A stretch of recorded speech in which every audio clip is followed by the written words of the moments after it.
नमस्कार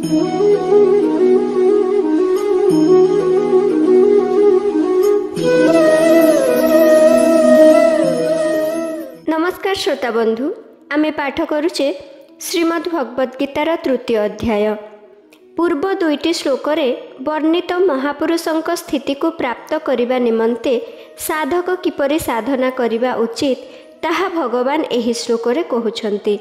श्लोक नंबर 19। तस्मात् असक्तः सततं कार्यं कर्म समाचर असक्तो ह्यचरन् कर्म परमाप्नोति पुरुषः। एहार आक्षरिक अर्थ हैला, तेणु तुमे निरंतर अनासक्त होई सुचारु रूपे कर्तव्य कर्म आचरण कर, कारण अनासक्ति पूर्वक कर्म करी मनुष्य परमात्मा को प्राप्त हुए। व्याख्या। तस्मादसक्तः सततं कार्यं कर्म समाचर। पूर्व श्लोक सहित एही श्लोकर संबंध दर्शाइबा पाई एठारे तस्मात् पद व्यवहृत होइछि। पूर्व श्लोक रे भगवान कहिछन्ति जे निज पाई कर्म करिबार आवश्यकता नथिले मध्य सिद्ध पुरुष महापुरुषंक द्वारा लोक संग्रहार्थ क्रिया स्वतः हुए। एणु अर्जुनंकु मध्य सेही परि अर्थात निष्काम भावे कर्तव्य कर्म करी परमात्मा प्राप्ति करने आज्ञा देवा निमंते तस्मात् पद प्रयोग करिछन्ति। निज स्वरूप बा स्व पाई कर्म करिबा ओ न करिबारे प्रयोजन नाही। कर्म सर्वदा पर पाई करा जाए, स्व पाई नुहे। अन्य मानंक निमंते कर्म कले कर्म करिबार आसक्ति नष्ट हो जाए एवं स्वरूप रे स्थिति हो जाए। निज स्वरूप व्यतीत अन्य विजातीय पदार्थ प्रति आकर्षण को आसक्ति कहा जाए। आसक्ति रहित हेबा पाई आसक्तिर कारण जानिबा आवश्यक। मु शरीर और शरीर मोर एपरि भाविबारु शरीरादि नाशवान पदार्थर महत्व अंतःकरण रे अंकित हो जाए। एथि जोगु नाशवान पदार्थ गुड़िकरे आसक्ति हुए। आसक्ति ही पतनकारक, कर्म नुहे। आसक्ति जोगु ही मनुष्य शरीर, इंद्रिय, मन, बुद्धि प्रभृति जड़ पदार्थ को निजर मन करी निजर सुख स्वाच्छंद पाई नाना प्रकार कर्म करे। आसक्ति पूर्वक जड़ता सहित स्वीकृत संबंध ही मनुष्य पाई बारंबार जन्म मृत्युर कारण हुए। अनासक्त होई कर्म कले जड़तारु संबंध विच्छिन्न हो जाए। अनासक्त मनुष्य द्वारा स्वतः प्राणी मानकर हित हेउथिबा स्थले आसक्त मनुष्य अन्यर हित करिपारे नाही। अनासक्त मनुष्यर सकल कर्म केवल परहित निमंते हुए। संसाररू मिलिथिबा सामग्री द्वारा आमे आज पर्यंत निज पाई कर्म करिछे, से सबको निजर सुख भोग और संग्रह रे लगाइछे। तेणु आम उपरे संसारर ऋण अछि, ताहा परिशोध करिबा पाई केवल संसारर हित निमंते कर्म करिबा आवश्यक। निज पाई कर्म करिबा द्वारा पुराणा ऋण सुझिबा परिवर्ते आहुरी नुआ ऋण बढ़ी जाए। ऋण मुक्त हेबा पाई बारंबार संसार को आसीबाकू पड़े। केवल परहित लगी समस्त कर्म कले पुराणा ऋण सुझी जाए एवं निज पाई किछि न कले और किछि न चाहिए नुआ ऋण मध्य हुए नाही। एही भली जदि पुराणा ऋण सुझी जाए एवं नुआ ऋण न हुए ताहेले बंधनर कौनसी कारण नथिबारु मनुष्य स्वतः मुक्त हो जाए। कौनसी कर्म निरंतर रहे नाही, किंतु आसक्ति निरंतर रहे। तेणु भगवान सततम आसक्तः पदरे निरंतर अनासक्त हेबा पाई कहिछन्ति। मु केउठी आसक्त हेबि नाही। साधक एही जागृति निरंतर रखिबा उचित। निरंतर अनासक्त रही मध्य सम्मुख को आसुथिबा विहित कर्मगुड़ी को कर्तव्य मन करी करिदेबा उचित। एहा उपरयुक्त पदर भावार्थ। वस्तुतः काहारी अंतःकरण रे निरंतर आसक्ति रहे नाही। जदि संसार निरंतर रही पारु नाही, प्रति क्षण बदली जाउछि, तेबे ताहार आसक्ति निरंतर रहिबो किपरि? एहा सत्वे स्वीकृत अहम साथी रे आसक्ति निरंतर थिला भली प्रतीत हुए। जहा करि पारिबा एवं जहा अवश्य करिबा उचित ताहाकु कार्यम बा कर्तव्य कुहा जाए। प्रकारांतरे कहिले निजर स्वार्थ त्याग करी परहित करिबा अर्थात निज सामर्थ्य अनुसारे अन्य मानक शास्त्र सम्मत न्याय्य आवश्यकता पूरण करिबार अर्थ कर्तव्य। एही भली परहित सहित कर्तव्यर संबंध रहिछि। कर्तव्य पालन रे समस्ते स्वतंत्र और समर्थ, केही पराधीन और असमर्थ नुहंती। अवश्य प्रमाद और आलस्य जोगु अकर्तव्य करिबार मंद अभ्यास होइजिबारु तथा फलेच्छा थिबारु वर्तमान रे कर्तव्य पालन कठिन मने हुए। अन्यथा कर्तव्य पालन परि आउ किछि सुगम कार्य नाही। परिस्थिति अनुसारे ही कर्तव्यर संबंध हुए। मनुष्य प्रत्येक परिस्थिति रे स्वतंत्र भावे कर्तव्य पालन करिपारे। कर्तव्य पालन कले जाई आसक्ति दूर हुए। अकर्तव्य कले तथा कर्तव्य न कले आसक्ति आहुरी बढ़ी जाए।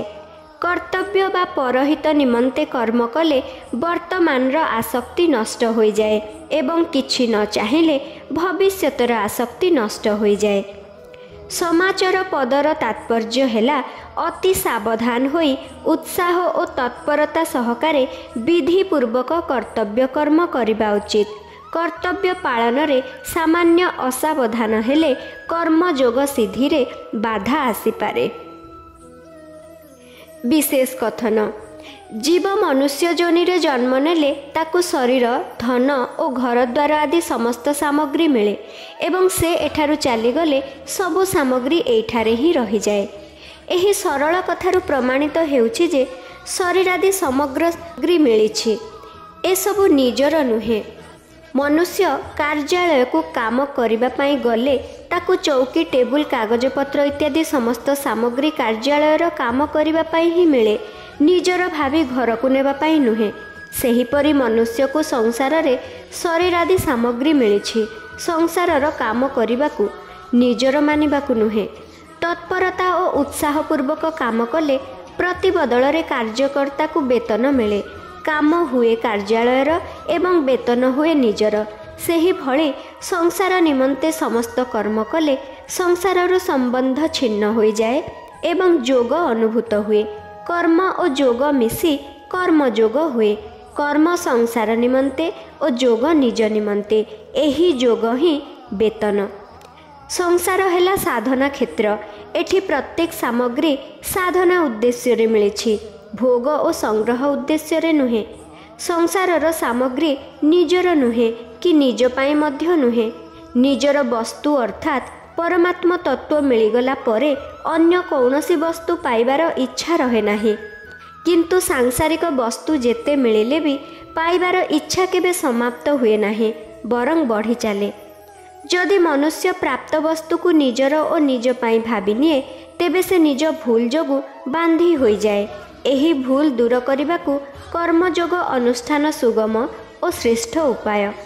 कर्मयोगी कौनसी वस्तु को निजर और निज पाई न भाबी सबु अन्य मानक सेवारे लगाई दियंती। तेणु से खूब सहजरे संसार बंधनरु मुक्त हो जाती। कर्म तो समस्ते करती, किंतु साधारण प्राणींकर कर्म एवं कर्मयोगींकर कर्मरे बहुत प्रभेद अछि। साधारण मनुष्य आसक्ति ममता कामना रखी कर्म करुथिबा बेले कर्मयोगी से सबु को त्याग करी कर्म करती। कर्मींकर कर्म प्रवाह निज आड़कू हुए, किंतु कर्मयोगींकर कर्म प्रवाह संसार आड़कू हुए। तेणु कर्मी बंधन रे पड़ती और कर्मयोगी मुक्त हो जाती। असक्तो ह्यचरन् कर्म।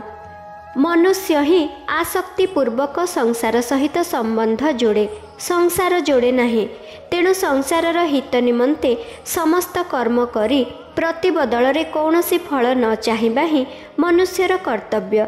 एहीपरि अनासक्त होई अर्थात मोर किछि आवश्यक नाही बोली भाबी संसार हित निमंते कर्म कले संसारर स्वतः संबंध तुटी जाए। कर्मयोगी संसारर सेवा करी वर्तमान वस्तुठारु एवं किछि न चाहि भविष्यत वस्तुठारु संबंध छिन्न करती। मेला बा यात्रा रे स्वेच्छासेवी माने निज कर्तव्य मन करी यात्री मानकर सेवा करती एवं प्रतिबदल रे किछि आशा करती नाही। ଶୋଇବା ସମୟରେ ସେମାନଙ୍କର କାହା କଥା ମନେ ପଡ଼େ ନାହିଁ, କାରଣ ସେବା କରିବା ସମୟରେ ସେମାନେ କାହାଠାରୁ କିଛି ଆଶା କରିନଥିଲେ। ଏହିପରି ଯେ ସେବା ଭାବରେ ପରହିତ ଲାଗି କର୍ମ କରେ ଅଥଚ କାହାଠାରୁ ମାନ ବଡ଼ିମା ଇତ୍ୟାଦି କିଛି ହେଲେ ଆଶା କରେ ନାହିଁ, ତାହାର ସଂସାର ମନେ ପଡ଼େ ନାହିଁ। ସେ ସହଜରେ ସଂସାର ବନ୍ଧନରୁ ମୁକ୍ତ ହୋଇଯାଏ। କର୍ମ ତ ସମସ୍ତେ କରନ୍ତି, କିନ୍ତୁ ଯେତେବେଳେ ଅନାସକ୍ତ ହୋଇ ପରହିତ ପାଇଁ କର୍ମ କରାଯାଏ ସେତେବେଳେ ତାହା କର୍ମଯୋଗ ହୁଏ। ଶାସ୍ତ୍ର ବିହିତ କର୍ତ୍ତବ୍ୟ କର୍ମ କଲେ ଆସକ୍ତି ନଷ୍ଟ ହୋଇପାରେ। ଧର୍ମ ତେ ବିରତି। ଶାସ୍ତ୍ର ନିଷିଦ୍ଧ କର୍ମ କଲେ ଆସକ୍ତି କେବେ ନଷ୍ଟ ହୁଏ ନାହିଁ। ପରମାପ୍ନୋତି ପୁରୁଷଃ। ତ୍ରୟୋଦଶ ଅଧ୍ୟାୟର 34 ନମ୍ବର ଶ୍ଲୋକରେ ଭଗବାନ ପରମ ପଦରେ ସାଂଖ୍ୟ ଯୋଗୀଙ୍କର ପରମାତ୍ମା ପ୍ରାପ୍ତି କଥା କହିଲା ପରି ଏଠାରେ ପରମ ପଦରେ କର୍ମଯୋଗୀଙ୍କର ପରମାତ୍ମା ପ୍ରାପ୍ତି କଥା କହୁଛନ୍ତି। ତାତ୍ପର୍ଯ୍ୟ ହେଲା ସାଧକ କର୍ମଯୋଗ, ଜ୍ଞାନ ଯୋଗ ବା ଭକ୍ତି ଯୋଗ ଯେକୌଣସି ମାର୍ଗ ଅନୁସରଣ କରୁଥାଉ ପଛେ ଏକମାତ୍ର ପରମାତ୍ମା ହିଁ ତାହାର ପ୍ରାପ୍ତବ୍ୟ, ଯାହାର ପ୍ରାପ୍ତିରେ ବିକଳ୍ପ, ସନ୍ଦେହ ଓ ନୈରାଶ୍ୟ ନଥାଏ। ଯିଏ ସର୍ବଦା ସର୍ବତ୍ର ବିଦ୍ୟମାନ ଏବଂ ଯିଏ ସମସ୍ତଙ୍କର ଆପଣାର ତଥା ଯେଉଁ ତତ୍ତ୍ୱକୁ କେହି କଦାପି ତିଳେ ମାତ୍ର ଅଲଗା କରିପାରେ ନାହିଁ, ଅର୍ଥାତ୍ ଯାହା ସମସ୍ତଙ୍କୁ ସର୍ବଦା ପ୍ରାପ୍ତ, ତାହା ହିଁ ପ୍ରାପ୍ତବ୍ୟ ତତ୍ତ୍ୱ ହୋଇପାରେ। ଏଠାରେ ସନ୍ଦେହ ହୋଇପାରେ ଯେ କର୍ତ୍ତୃତ୍ୱାଭିମାନ ନାଶ ନହେଲେ ଯଦି ପରମାତ୍ମା ତତ୍ତ୍ୱର ଅନୁଭବ ହୁଏ ନାହିଁ, ତେବେ କର୍ମରତ କର୍ମଯୋଗୀର କର୍ତ୍ତୃତ୍ୱାଭିମାନ ନାଶ ହେବ କିପରି?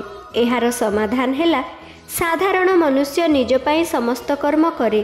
ନିଜ ପାଇଁ କର୍ମ କଲେ କର୍ତ୍ତୃତ୍ୱାଭିମାନ ରହିବା ସ୍ୱାଭାବିକ। କର୍ମଯୋଗୀ ନିଜ ପାଇଁ କୌଣସି କ୍ରିୟା କରନ୍ତି ନାହିଁ। ସେ ଭାବନ୍ତି ଯେ ଶରୀର, ଇନ୍ଦ୍ରିୟ, ମନ, ବୁଦ୍ଧି, ପଦାର୍ଥ, ଟଙ୍କା ପଇସା ଇତ୍ୟାଦି ଯାହା କିଛି ମିଳିଛି ତାହା ସଂସାରର, ନିଜର ନୁହେଁ। ଯଥା ସମୟରେ ସେ ସାମଗ୍ରୀ, ସମୟ, ସାମର୍ଥ୍ୟ ଆଦିକୁ ସଂସାର ସେବାରେ ଲଗାଇ ଦିଅନ୍ତି। ସଂସାର ସେବାରେ ଲଗାଇ ମଧ୍ୟ କର୍ମଯୋଗୀ ଭାବନ୍ତି ମୁଁ ସଂସାରର ବସ୍ତୁ ହିଁ ସଂସାରର ସେବାରେ ଲଗାଉଛି, ଅର୍ଥାତ୍ ଯାହାଙ୍କର ସେବା ହେଉଛି ସାମଗ୍ରୀ, ସମୟ, ସ୍ୱାର୍ଥ ଆଦି ସବୁକିଛି ତାଙ୍କରି। ଏପରି ସ୍ୱୀକାର କଲେ କର୍ତ୍ତୃତ୍ୱାଭିମାନ ରହେ ନାହିଁ। ଏଠାରେ ସାଧାରଣ ନିୟମ ଯେ ଯେଉଁ ଉଦ୍ଦେଶ୍ୟକୁ ନେଇ ମନୁଷ୍ୟ କର୍ମରେ ପ୍ରବୃତ୍ତ ହୁଏ, କର୍ମ ସମାପ୍ତ ହେଲେ ସେ ସେହି ଉଦ୍ଦେଶ୍ୟରେ ତଲ୍ଲୀନ ହୋଇଯାଏ। ବ୍ୟବସାୟୀ ଧନ ଉଦ୍ଦେଶ୍ୟରେ ବ୍ୟବସାୟ କରୁଥିବାରୁ ଦୋକାନ ବନ୍ଦ କଲା ମାତ୍ରେ ସ୍ୱତଃ ତାର ଲକ୍ଷ୍ୟ ଟଙ୍କା ପଇସା ଆଡ଼କୁ ଚାଲିଯାଏ ଏବଂ ସେ ଟଙ୍କା ଗଣିବାରେ ଲାଗେ। ଆଜି କେଉଁ କେଉଁ ଗ୍ରାହକ ଆସିଥିଲେ ଆଉ ସେମାନେ କେଉଁ ଜାତିର ଥିଲେ ତାର ଲକ୍ଷ୍ୟ ସେଆଡ଼କୁ ଯାଏ ନାହିଁ, କାରଣ ଗ୍ରାହକଙ୍କ ଠାରେ ତାର କୌଣସି ପ୍ରୟୋଜନ ନଥାଏ।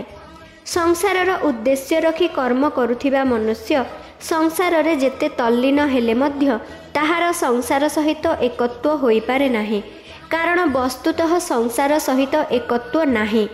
ସଂସାର ପ୍ରତିକ୍ଷଣ ପରିବର୍ତ୍ତନଶୀଳ ଓ ଜଡ଼ ହୋଇଥିବା ସ୍ଥଳେ ସ୍ୱୟଂ ହେଉଛି ଅଚଳ ଓ ଚେତନ। ସାଧକକୁ ଅନୁଭବ ହେଉ ବା ନ ହେଉ, ପରମାତ୍ମାଙ୍କ ଉଦ୍ଦେଶ୍ୟ ରଖି କର୍ମ କରୁଥିବା ବ୍ୟକ୍ତିର ପରମାତ୍ମାଙ୍କ ସହିତ ଏକତ୍ୱ ହୋଇଯାଏ, କାରଣ ପରମାତ୍ମାଙ୍କ ସହିତ ସ୍ୱୟଂର ସ୍ୱତଃ ସିଦ୍ଧ ଏକତ୍ୱ ଅଛି। ଏହିଭଳି କର୍ତ୍ତା ଯଦି ନିଜେ କର୍ତ୍ତବ୍ୟ ହୋଇ ନିଜ ଉଦ୍ଦେଶ୍ୟ ସହିତ ଏକ ହୋଇଯାଏ, ତେବେ କର୍ତ୍ତୃତ୍ୱାଭିମାନର ପ୍ରଶ୍ନ ଉଠେ ନାହିଁ। ପଦାର୍ଥ ଓ କ୍ରିୟା ପ୍ରତୀତି। କ୍ରିୟା ମାତ୍ରକେ ଅକ୍ରିୟତାରେ ଲୀନ ହୁଏ। ସକଳ କ୍ରିୟାର ଆଦି ଓ ଅନ୍ତରେ ସହଜ ଅକ୍ରିୟ ତତ୍ତ୍ୱ ବିଦ୍ୟମାନ। ଯାହା ଆଦି ଓ ଅନ୍ତରେ ଥାଏ ତାହା ମଧ୍ୟରେ ବି ଥାଏ, ଏହା ସିଦ୍ଧାନ୍ତ। ପ୍ରତୀତି ସହିତ ସ୍ୱୀକୃତ ସମ୍ବନ୍ଧ ଯୋଗୁଁ ଅର୍ଥାତ୍ ଆସକ୍ତି ଯୋଗୁଁ ହିଁ ନିତ୍ୟ ପ୍ରାପ୍ତ ପରମାତ୍ମ ତତ୍ତ୍ୱର ଅନୁଭବ ହୁଏ ନାହିଁ। ଆସକ୍ତି ନାଶ ହେବା ମାତ୍ରେ ନିତ୍ୟ ପ୍ରାପ୍ତ ପରମାତ୍ମ ତତ୍ତ୍ୱ ଅନୁଭୂତ ହୁଏ। ଅତଏବ ଅନାସକ୍ତ ହୋଇ ପ୍ରତୀତିକୁ ଅର୍ଥାତ୍ ନିଜ ତଥାକଥିତ ଶରୀରାଦି ପଦାର୍ଥକୁ ପ୍ରତୀତିର ସେବାରେ ଅର୍ଥାତ୍ ସଂସାରର ସେବାରେ ନିୟୋଜିତ କଲେ ହିଁ ପ୍ରତୀତିର ପ୍ରବାହ ପ୍ରତୀତି ଆଡ଼କୁ ହୋଇଯାଏ, ଅର୍ଥାତ୍ ଶରୀରାଦିର ପ୍ରବାହ ସଂସାର ଆଡ଼କୁ ହୋଇଯାଏ ଏବଂ ସ୍ୱତଃ ପରମାତ୍ମ ତତ୍ତ୍ୱ ଅବଶେଷ ରହିଯାଏ। श्रोता बंधु आज पाई एतिकी। धन्यवाद। राधे राधे।